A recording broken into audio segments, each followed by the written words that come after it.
It doesn't matter what the excuse or the explanation is. The result always tells the truth.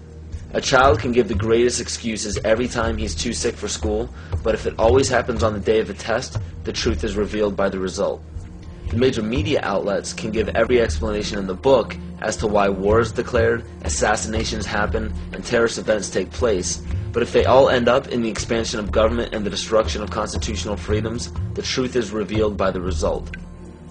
And because the vast majority of the public are completely ignorant of natural biological cycles of man, it is increasingly difficult for them to accept that these events are by no means an accident.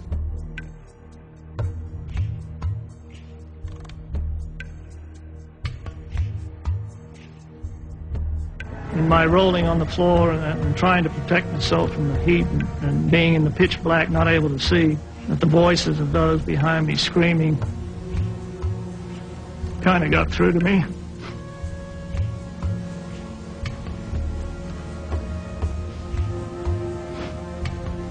I recognized who they were. Could identify the voices. Are they just coming to kill me? No. No. Nobody's coming.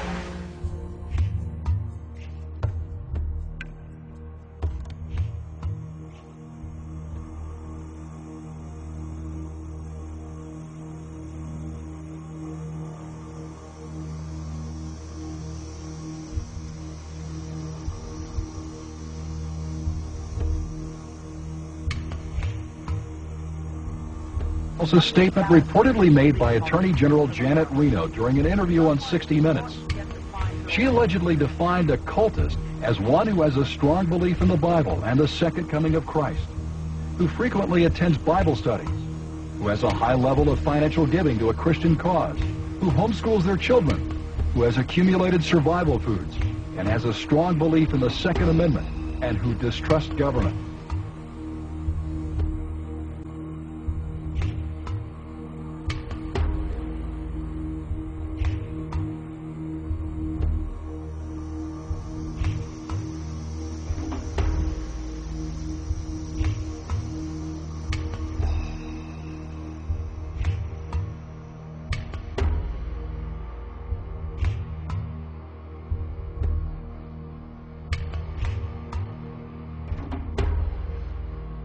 Through federal authorities that a second bomb has been found inside that federal building in Oklahoma City. It was an explosion at 9 o'clock this morning that did that damage you're looking at right there.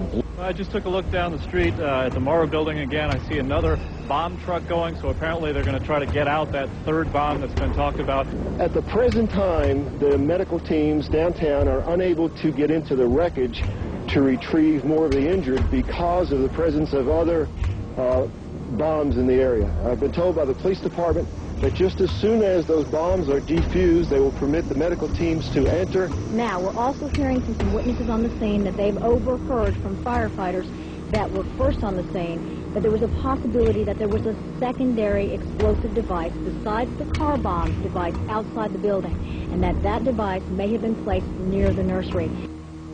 Also, we're getting word now that President Clinton is sending anti-terrorism units down here to look over the situation to find out exactly what went on and what other danger may be out there in Oklahoma City. That's something we need to think about, unfortunately, this time, because, as we've told you, 2 other explosive devices were found that were not detonated, and they were larger than the first.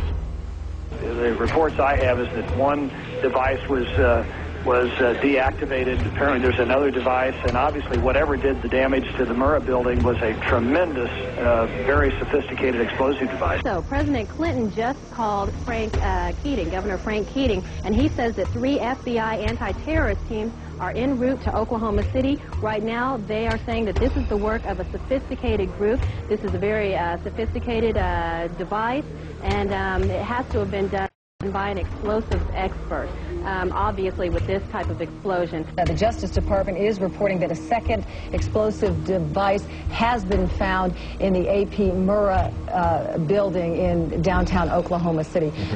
We should find out an awful lot when the bombs are taken apart. I think it was a great stroke of luck.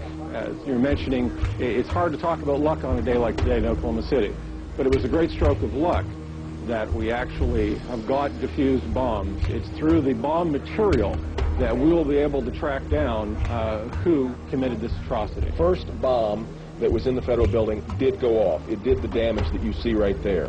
The second explosive was found and diffused. The third explosive that was found, and they are working on right now as we speak, I understand, both the second and third explosives, if you can imagine this, were larger than the first. The first bomb that was in the federal building did go off. It did the damage that you see right there. First bomb that was in the federal building did go off. It did the damage that you see right there. Still another problem, according to these groups, is the executive branch making a grab for much more police power. Some of it highly questionable in the aftermath of the Oklahoma City bombing. It shouldn't be the case that Americans have to worry that their phone could be tapped. It shouldn't be the case that Americans have to worry that their credit records could be made accessible by the FBI without them being involved in any criminal activity. The first draft of the House anti-terrorism bill was so loose it could let authorities define as an act of terrorism, prosecutable by the federal government, everything from threatening your spouse with a gun to blocking an abortion clinic. While the anti-terrorism bills ask for sweeping new powers, the ACLU and others also worry about numerous executive orders that the public knows little about. These orders could give the president, federal agencies, and the military near dictatorial powers.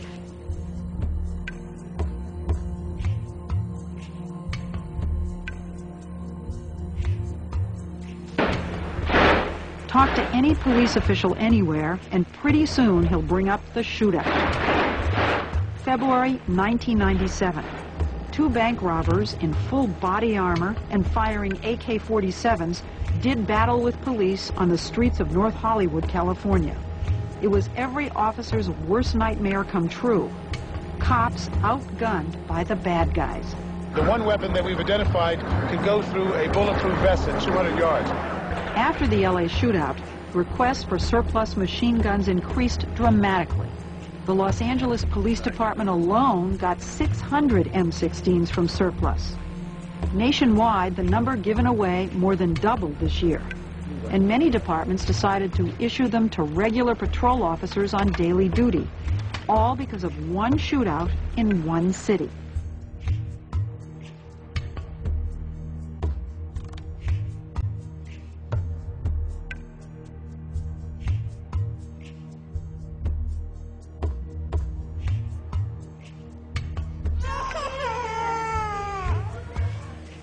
Till now, the diagnosis is not settled for this child. We complain from prolonged fever and this wasting.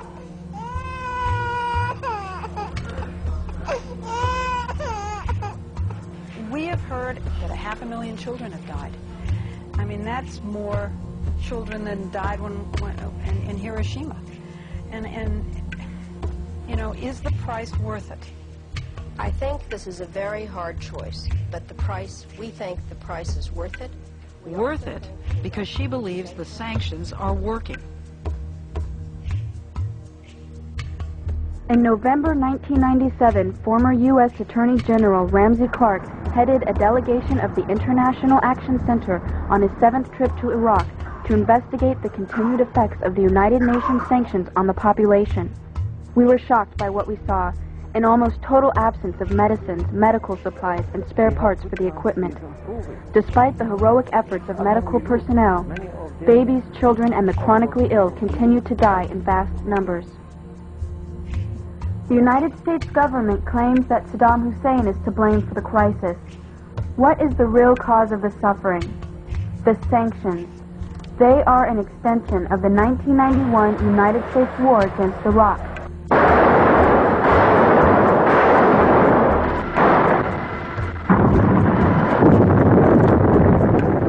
The goal was to cripple Iraq's infrastructure and make civilian life unsustainable.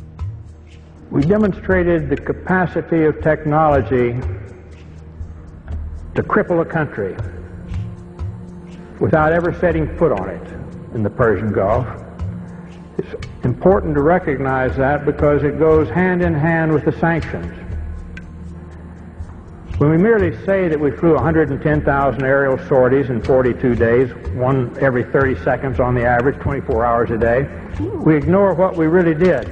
As officials said, the death toll was now 288, with many more to come. The trucks kept filling up and driving away, past waiting relatives who knew they might never be able to identify the bodies of their loved ones. The community of Almeria filled one of the first of many funerals with gunfire in sign of grief and fury, and with angry words aimed through foreign journalists. "My mother, she's gone," shouted this young man.